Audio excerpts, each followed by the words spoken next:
The women that are protesting at the landfill are the product of a failed child and family services. They came out of care, and that's the reality of it. And sadly, a couple of their mothers ended up dead in the most unsightly of locations, in a garbage dump.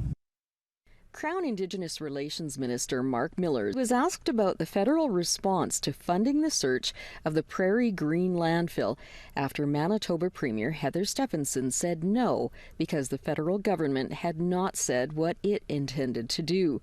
Stefanson says she stands by her decision. Families and supporters have been demanding landfills be searched since an alleged Winnipeg serial killer was charged in the deaths of 4 Indigenous women last year. Speaking to the Manitoba caucus, Miller seemed critical of the Premier's handling of the matter. This has been dealt with in a very heartless way, quite frankly, and we do absolutely have to try as a federal government. And in this space, jurisdiction is a poisonous word that perpetuates the trauma that is leveled on your women and children.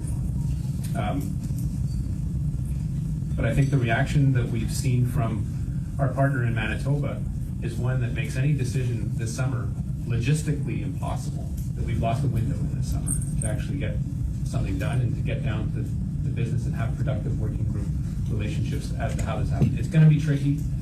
The family has remained steadfast, and supporters have continued to man a camp at the Brady landfill that has become a symbol for missing and murdered Indigenous women.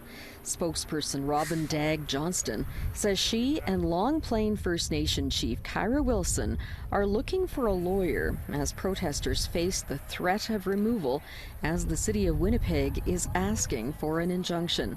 It's scary. It's not right. It's not fair. We're peaceful people.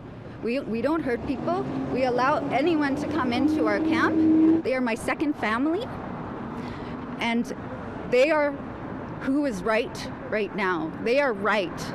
They are standing up for all of us. Meanwhile, a hearing on the injunction against the blockade was adjourned until noon on Thursday to allow protesters more time to secure legal counsel.